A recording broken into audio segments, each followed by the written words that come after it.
Running is usually not in my job description, but today's connection is not a usual connection. Lucky for you, I don't think running while holding the camera makes for great content.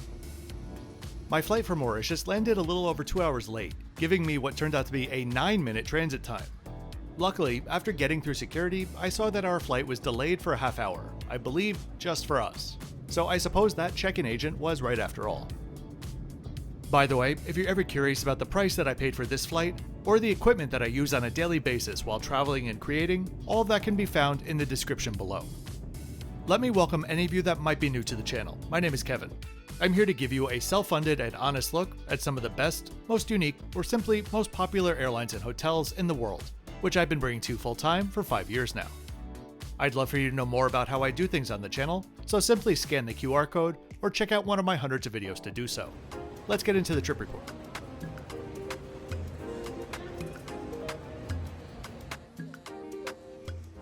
I don't mean this in an insulting way, but Nairobi's airport is a funny shape. It's a circle, and the airside is of course the perimeter of it. So when you need to get from, say, one side of the terminal to the other, you've got to ring road your way around it.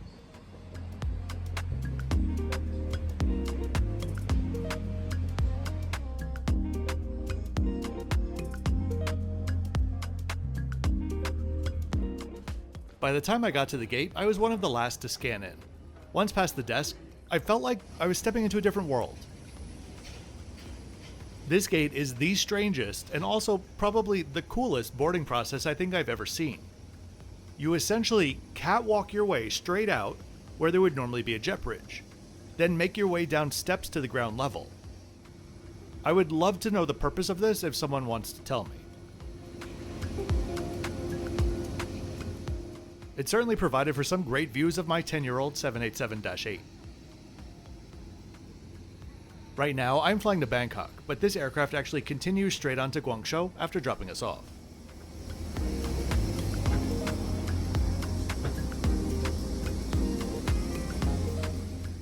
I had another spirited welcome on board by two really friendly flight attendants. I guess we were all from delayed flights at this point, and they greeted us with, "Glad you made it."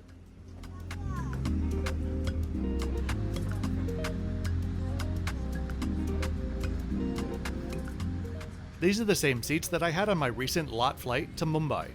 And again, these are in fantastic shape. I am surprised though that they have such a premium heavy 787-8 layout. Generally, airlines with this seat on the Dash 8s have just 3 rows between doors 1 and 2. We also had another 2 rows behind door 2 for a total of 30 business class seats. If you're enjoying the video and would like to support the channel, there are many ways that you could do so. A quick like on the video and subscribe helps videos with the algorithm. You could join my YouTube channel memberships to get early access to some videos and access to all of my community posts. Or you could check out my Patreon, where I post the most, and can help you out with any travel-related questions. Whatever you do, thanks for doing it. I took my seat and quickly got settled in as the door closed around 5 minutes after I boarded and the safety video began to play.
Everything was so quick once I got on board, this is me realizing I forgot to show you the legroom earlier. Here's a better view of it.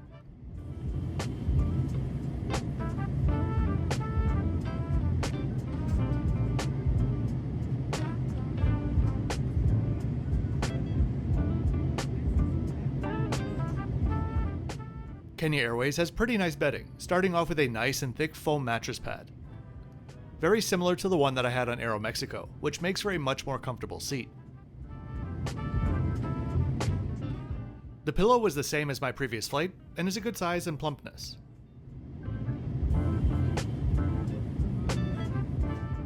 And finally, the blanket was perhaps not my favorite color, but was nice and cozy and comfortable.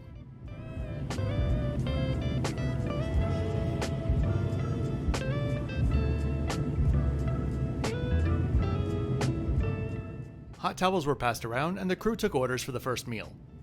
Here's a look at the full menu. Note that the prices on the wine list are my addition to the graphic, just to give you an idea of the wine value on board. Of course, they are free to drink. For the first meal, it was actually the exact same 3 choices that I had on my flight from Mauritius, which were actually decent choices, so no complaints from me. This time I chose the beef. I got far too excited for a moment because I thought that bread was cornbread, but no, it's just a nicely shaped roll. The meal was delicious though. The beef was tender and the vegetables cooked, well, not cooked to death, along with another middle school brownie. Overall, I'd give this one an 8.1 out of 10.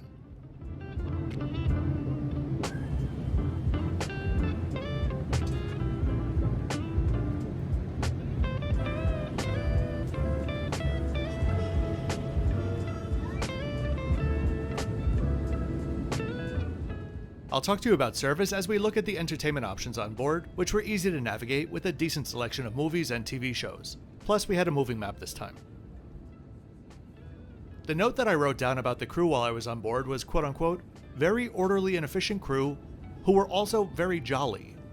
In retrospect, maybe joyous would be a better word, but you get the point. They were just incredibly friendly, gracious and accommodating. Great with kids too in the cabin, which I swear there were like 47 of, or so it seemed.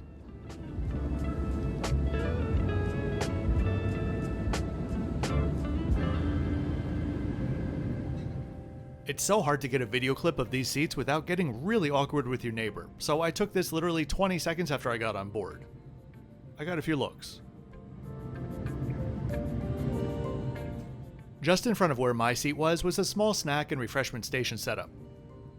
Before we get into the second meal, let's take a look at the amenity kit. It is unique. Gotta give them that. The pouch is made out of cork, and inside is a very basic supply of the essentials.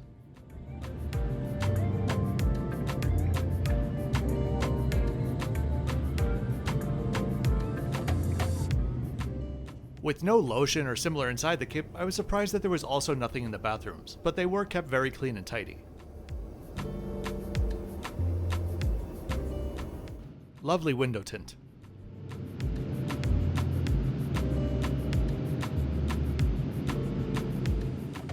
The meal service started with hot towels and drinks 90 minutes before landing, with the food coming 30 minutes later.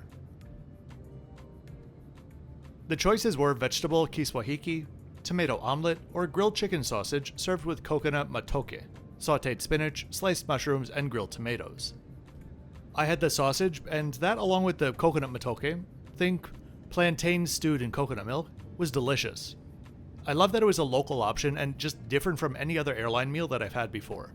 It was served with fresh sliced fruit, a yogurt, and an assortment of pastries and rolls. An easy 9 out of 10 overall.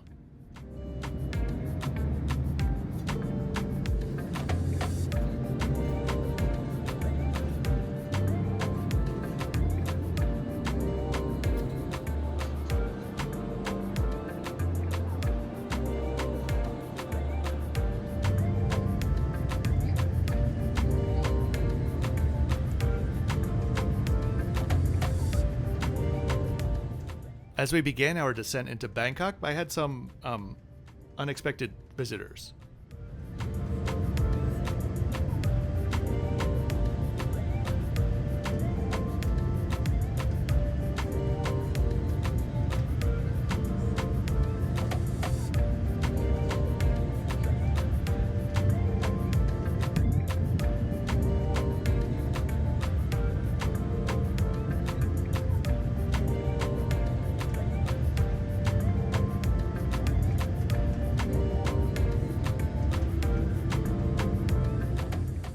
So again, I think Kenya Airways came in slightly above my expectations, and this time I'm gonna move them up to a 6. The airline has announced that they plan to increase their fleet count to 53 from its current 34 by 2029. I have yet to see any news about the mix of aircraft and what product they're going to offer on board, but I'm curious. For the right price, I'd happily fly Kenya Airways again as it is now, but I would love for them to introduce something with all aisle access in the coming years.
So I really do hope that you enjoyed this trip report today. If you did, please be sure to click the like button and subscribe with notifications on so you don't miss my twice weekly videos.